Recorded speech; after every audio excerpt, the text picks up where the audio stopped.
Bienvenue dans cette nouvelle édition du 12-15. Voici les titres. Un forum pour la réconciliation nationale et le dialogue politique s'ouvre ce lundi matin à Brazzaville. L'enjeu, trouver une sortie de crise au conflit qui déstabilise la Centrafrique depuis mars 2013. Le rôle joué par la Cour pénale internationale, la focalisation de son action sur le terrain africain est source de polémiques sur le continent. Mais vous le verrez, pour certaines personnalités, le rôle de cette institution internationale n'en demeure pas moins essentiel. Unité entre chrétiens et musulmans en Égypte durant le mois de Ramadan. Des dîners sont organisés pour rassembler les deux confessions autour de messages prônant la paix et la tolérance. C'est aujourd'hui, lundi 21 juillet, que s'ouvre à Brazzaville une nouvelle tentative de réconciliation nationale pour le retour de la paix en Centrafrique. Plusieurs partis politiques et chefs religieux centrafricains ont déjà annoncé leur refus de se rendre à Brazzaville, jugeant plus opportun d'organiser le forum dans leur pays. Ibrahima Djindjaï. Ouverture ce lundi 21 juillet à Brazzaville, en République du Congo, du Forum pour la réconciliation nationale et le dialogue inter-centrafricain.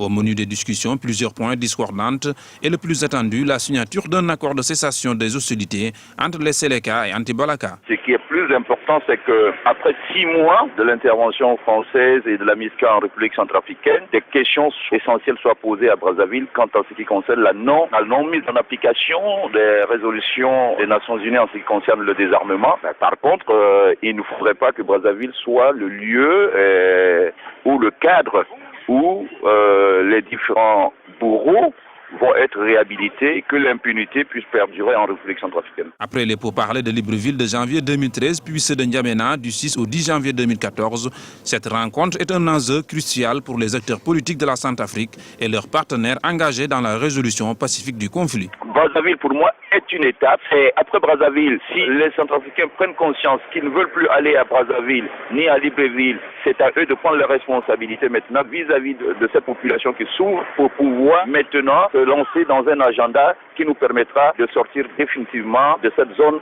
de chaos et de tragédie que vit le peuple centrafricain. Et cela passe par la signature d'un cessez-le-feu et le désarmement des milices. C'est pour dire l'importance de ce forum. L'enjeu du forum de Brazzaville est un enjeu absolument décisif. Je dirais même que c'est un enjeu vital parce qu'il y va de la sécurité en Centrafrique, aussi de la sécurité de la population. Nous savons tous que plusieurs organisations religieuses, notamment politiques et civiles, avaient décidé de ne pas aller à Brazzaville pour ne pas souscrire à la démarche de Malabo, qui était une forme de mépris à l'égard du peuple centrafricain. En définitive, ils y sont allés et je pense que c'est une bonne chose. L'organisation de ce forum à l'étranger qui ferme ses portes le 23 juillet prochain ne fait pas l'unanimité au sein de la classe politique centrafricaine. Nombreux étaient ceux qui militaient pour sa tenue à l'intérieur du pays afin de permettre à la population de ne pas être exclue des débats. C'est à N'Djamena, la capitale tchadienne, que sera basé le commandement de l'opération Barkhane. Cette force permanente de 3000 hommes représente dans 5 pays succède à l'opération Serval au Mali.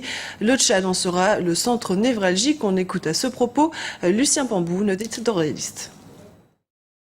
Alors, le choix de Barkhane est un choix par défaut, alors qu'on avait cru comprendre que après Serval, la France partirait. Finalement, elle n'est pas partie. Elle reste. Est-ce qu'elle va apporter des résultats? Il faudra voir dans le temps pour l'analyser, dans la mesure où la guerre contre le terrorisme est une guerre asymétrique avec des moyens complètement différents de ce que l'on peut attendre d'une guerre classique. Donc, il faut donc attendre et de voir, mais d'une certaine manière, pour un certain nombre de régimes politiques dans cette zone-là, comme celui de M. Idriss Déby, ils se retrouvent ici par défaut, d'une certaine manière, reconfortés et confortés. Alors que la Cour pénale internationale de La Haye est souvent critiquée pour sa focalisation africaine, certains aspirent au contraire à intégrer l'institution judiciaire.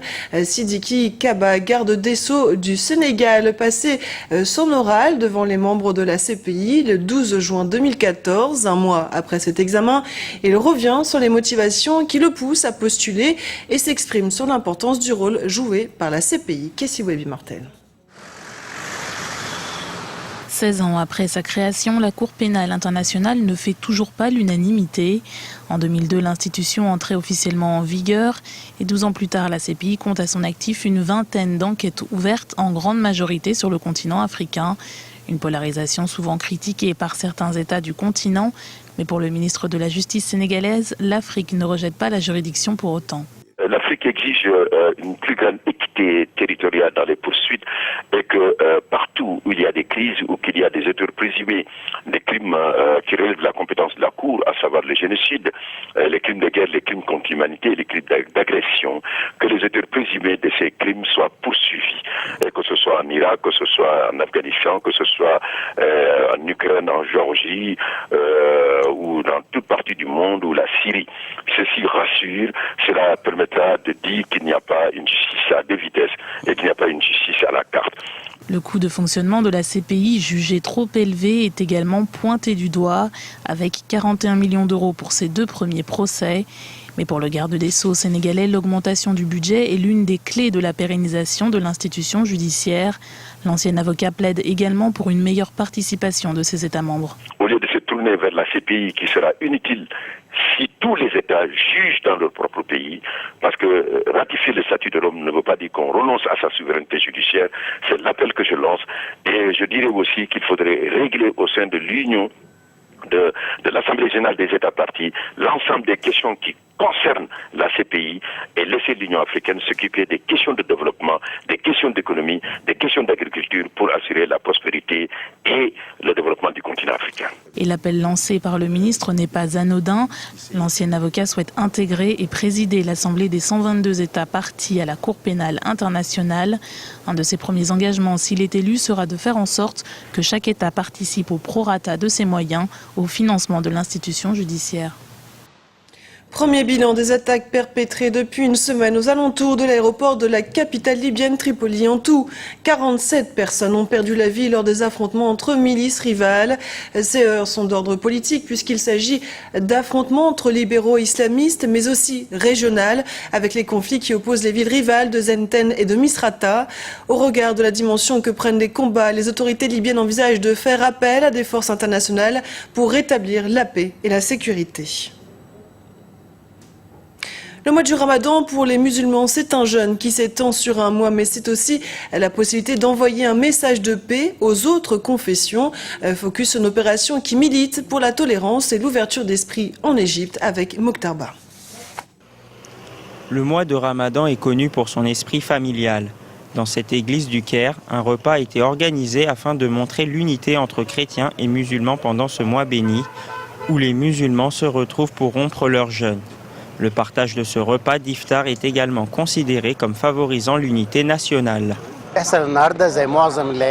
Comme la plupart des soirées du Ramadan, nous célébrons le mois sacré avec nos frères musulmans. En organisant ce repas, nous accueillons tous les Égyptiens, dans toute leur diversité, afin de rompre le jeûne du Ramadan avec nous aujourd'hui. Après avoir installé table et chaises sur la place en face de l'église, les bénévoles se sont installés pour servir le repas. Au menu, poulet, riz et légumes. Au-delà de ce moment de convivialité, cet événement contribue à délivrer un message particulier. Nous sommes là pour délivrer un message. Nous disons tous que nous les aimons beaucoup et nous sommes là pour les servir et pour leur confort. Nous suivons le message de Jésus en ce qui concerne l'alimentation et nous offrons de l'eau à ceux qui sont dans le besoin. Depuis la révolution de février 2011, les rapports entre musulmans et chrétiens ont été tendus. De nombreux affrontements avaient éclaté. Mais depuis le renversement de l'ancien président Mohamed Morsi en juillet 2013, les relations se sont apaisées entre les deux confessions. C'est une mesure qui devrait ravir les futurs vacanciers en ce mois de juillet. Au Togo, les binationaux peuvent désormais rentrer au pays sans visa. Cette mesure décidée par le gouvernement au début du mois de juillet entre en vigueur ce lundi. Concrètement, il suffit de se munir en plus du passeport du pays d'accueil, du passeport togolais ou de la carte nationale d'identité togolaise en cours de validité. Le visa n'est donc plus obligatoire. Ce journal a été préparé par l'ensemble de la rédaction. Merci pour votre fidélité. Dans un instant, une nouvelle édition du 12-15 sur Africa 24.